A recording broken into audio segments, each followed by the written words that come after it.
بسم اللہ الرحمن الرحیم۔ آج جو ٹاپک ہم ڈسکس کرنے جا رہے ہیں وہ ہے role of motivation in learning. Motivation ہے کیا؟ موٹیویشن سے مراد ہے ترغیب دینا، خواہش پیدا کرنا، محرک پیدا کرنا، کسی بھی چیز کو حاصل کرنے کے لیے ڈیزائر پیدا کرنا۔ تو تعلم کے حوالے سے موٹیویشن کو بہت زیادہ اہمیت حاصل ہے۔ محرکات کے بغیر تعلم جو ہے وہ اس کا تصور ہی نہیں کیا جا سکتا، کیونکہ جب تک ریڈینس نہیں ہوگی، بچے تیار نہیں ہوں گے سیکھنے کے لیے، کچھ جاننے کے لیے، تو کوئی ان کے پاس محرک نہیں ہوگا، ان کو کوئی ترغیب نہیں دی جائے گی، ان میں خواہش نہیں پیدا کی جائے گی، تو ان میں یہ تعلم کا عمل جو ہے وہ کامیاب نہیں ہو سکتا۔ اور جو محرکات ہوتے ہیں وہ انسان کو کام کرنے کے لیے برانگیختہ کرتے ہیں، تیزی لاتے ہیں، کام کرنے کے حوالے سے ان میں تیزی لائی جاتی ہے۔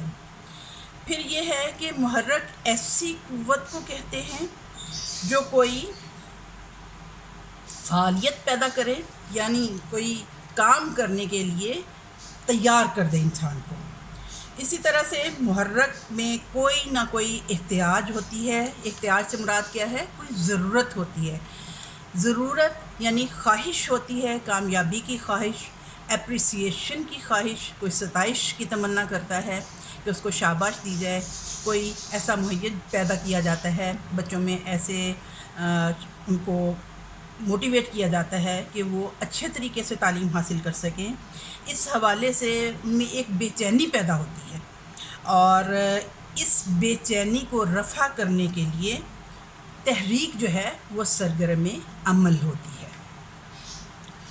جہاں تک ہم محرکات کے حوالے سے کہتے ہیں کہ کتنی اقسام ہیں، تو اس میں تقریباً عام طور پہ 3 اقسام لی جاتی ہیں، یعنی فعلیاتی محرکات، کام کرنے کی محرکات، نفسیاتی محرکات اور اکتسابی محرکات۔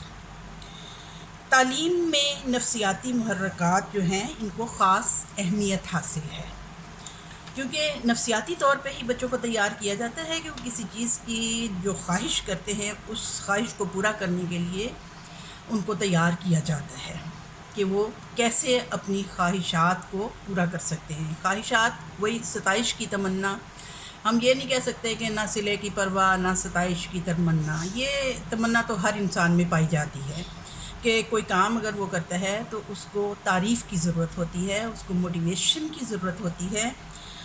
اور تعلیم کی تحریک کے لیے، سیکھنے کے لیے، کوئی بھی چیز، کوئی نیا عمل کرنے کے لیے، کچھ بھی سیکھنے کے لیے کچھ آرزویں ہوتی ہیں انسان کی، معیار آرزو ہوتے ہیں کہ ہم کس لیول تک کوئی کام سیکھ سکیں گے، کیسے ہم کوئی کام کر سکیں گے۔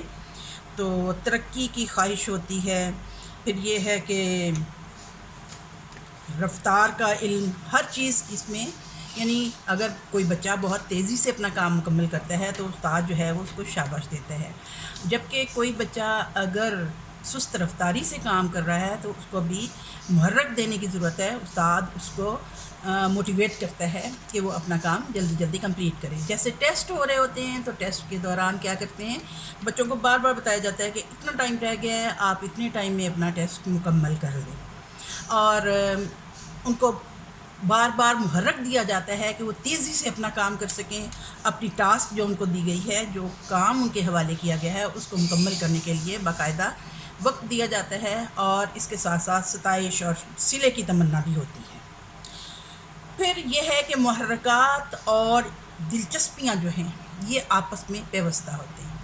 کیسے؟ انسان کی کوئی دلچسپی ہے، وہ کچھ چاہتا ہے، اس کی کوئی خواہش ہے، تو اس کو پورا کرنے کے لیے محرکات کی ضرورت ہوتی ہے، اور ان محرکات کے ذریعے ہی بچوں میں مناسب دلچسپی پیدا ہوتی ہے۔ اگر کسی خاص سبجیکٹ میں بچوں کی دلچسپی ہے اور ان کو یہ محرک مل رہا ہے، ان کو استاد جو ہے وہ باقاعدہ موٹیویٹ کر رہا ہے، تو یقیناً اس سبجیکٹ میں بچہ انتہائی دلچسپی کا مظاہرہ کرتے ہوئے اس کی تحصیل علم جو ہے وہ زیادہ بہتر طور پہ ہو سکتی ہے۔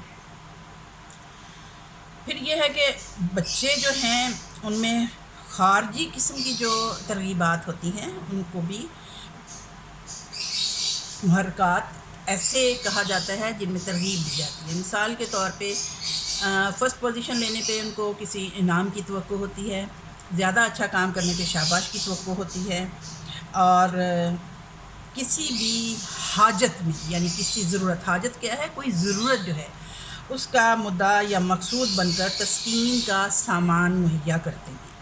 یہ ترغیبات ایسی ہوتی ہیں، مثال کے طور پر ٹیچر کی نظر میں اچھا بننے کے لیے، اپنے ساتھیوں کے ساتھ مقابلہ کرنے کے لیے، اور اس مقابلے میں اولیت اختیار کرنے کے لیے، کامیابی اختیار کرنے کے لیے ان کو اس محرک کی ضرورت ہوتی ہے کہ ٹیچر ان کو موٹیویٹ کریں، ان کو شاباش دیں، ان کو ستائش یا ستائشی سرٹیفکیٹ دے سکتے ہیں، چھوٹے موٹے انعامات بھی دیے جا سکتے ہیں، اور اس طرح سے یہ بچے جو ہیں وہ زیادہ بہتر طور پہ نالج حاصل کر سکتے ہیں، علم حاصل کر سکتے ہیں. اس کے ساتھ ساتھ محرکات میں ہم کہہ سکتے ہیں جزا اور سزا کا محرک بھی ہوتا ہے. جزا سے یہ مراد ہے کہ اچھے طریقے سے اگر کام کیا ہے تو اس حوالے سے شاباش دی جائے گی، کلاس میں کلیپنگ کروائی جائے گی، کوئی چھوٹا موٹا انعام بھی مل سکتا ہے. جبکہ سزا کا یہ ہے ناکامی کی صورت میں ڈانٹ ڈپٹ ہو سکتی ہے، بچوں کو اس طرح سے بتایا جا سکتا ہے کہ آپ زیادہ اچھا کام نہیں کر سکے تو آئندہ اگر آپ ایسے کریں گے، کوئی بدتمیزی کرتا ہے، کوئی شرارت کرتا ہے تو اس کو یہ کہا جا سکتا ہے کہ آپ کو سزا دی جائے گی. اسی طرح سے مدح اور مذمت. مدح کیا ہے؟ تعریف. تعریف کی خواہش تو ہر انسان میں فطری طور پہ پائی جاتی ہے کہ اگر وہ کوئی اچھا کام کرتا ہے تو اس کو تعریف کی ضرورت ہوتی ہے، اور جہاں پہ کوئی برا فعل سر انجام دیا جائے وہاں مذمت کا تو تصور ہے ہی ہے کہ کلاس فیلوز جو ہیں وہ برا متصور کریں گے، ٹیچر کی نظر میں برے بن جائیں گے، والدین جو ہیں ان کو بتایا جائے گا کہ آپ نے کوئی بری حرکت کی ہے. اس طرح سے مدحت اور مذمت دو ایسے موٹیویشنز ہیں جس کے ذریعے سے بچے بہت کچھ سیکھتے ہیں. پھر مقابلہ ہے، یعنی بچوں میں کمپٹیشن کروائے جاتے ہیں، گروپس بنا دیے جاتے ہیں، یا ویسے گروپ کمپٹیشن بھی ہو سکتا ہے اور سنگل کمپٹیشن بھی ہو سکتا ہے، 1 to 1 کمپٹیشن. اس حوالے سے بھی بچے جو ہیں وہ کامیابی اور ناکامی کو مد نظر رکھتے ہیں. پھر یہ ہے کہ کامیابی اور ناکامی کے احساسات. مثال کے طور پر اگر کوئی بچہ جو ہے آپ کوئز کمپٹیشن کرا رہے ہیں، اس میں آپ نے 2 گروپس بنائے ہوئے ہیں. ایک گروپ جو ہے وہ اپنا مقابلہ جیت جاتا ہے، وہ اچھے اچھے شعر سنا رہے ہیں، اور دوسرے گروپ جو ہے وہ ناکامی سے 2-4 ہو جاتا ہے.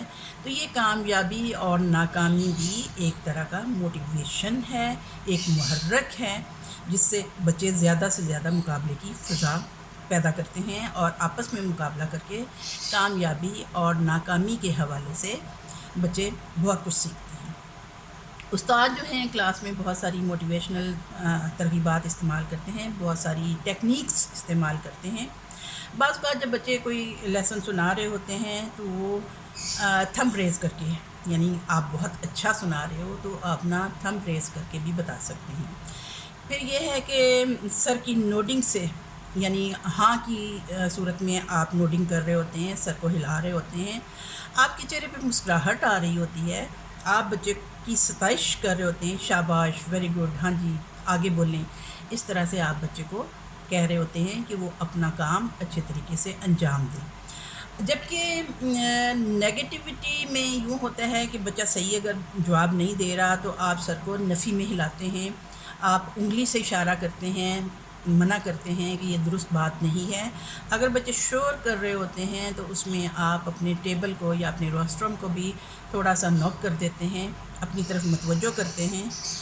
مختلف کویسچننگ جو ہے، مختلف کویسچننگ کر کے بھی آپ بچوں کو موٹیویٹ کر سکتے ہیں، انوالو کر سکتے ہیں اپنی کلاس میں. چھوٹی موٹی بحث مباحثہ کروا کے یا آپس میں مقابلہ کروا کے، جیسے میں نے پہلے بھی بات کی ہے، بیت بازی کا مقابلہ ہو سکتا ہے، اسی طرح سے مختلف مکالمہ ہو سکتا ہے. یعنی مختلف چیزیں ہیں جو بچوں کو موٹیویٹ کرنے کے لیے ضروری ہوتی ہیں. اور اس موٹیویشن کے ذریعے ان محرکات کے ذریعے جو ہے وہ بچے زیادہ بہتر طور پہ تعلیم حاصل کر پاتے ہیں، ان کا تعلم کی تحصیل بہتر ہوتی ہے۔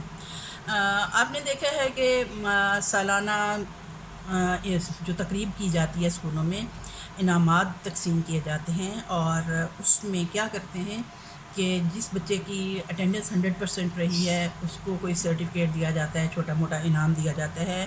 جو بچہ بہت زیادہ کوآپریٹو رہا ہے، کلاس کے کام میں سب سے بڑھ چڑھ کے حصہ لیا ہے، اس کو کچھ چھوٹا موٹا انعام اور سرٹیفکیٹ دیا جاتا ہے۔ اسی طرح سے فرسٹ سیکنڈ تھرڈ آنے والے بچے جو ہوتے ہیں، یعنی پوزیشن ہولڈر بچے جو ہوتے ہیں، ان کے لیے بھی انعامات جو ہیں ان کا اہتمام کیا جاتا ہے۔ اس میں والدین کو بھی بلایا جاتا ہے، مختلف مہمان بھی آتے ہیں، اسکول کونسل کے اراکین بھی ہوتے ہیں، اور بعض کا یہ ہوتا ہے کہ ملی نغموں کا کمپٹیشن ہے، یعنی کو کریکولر ایکٹیویٹیز کا، اسپورٹس کے حوالے سے بچوں نے کسی اچھی کارکردگی کا مظاہرہ کیا ہے۔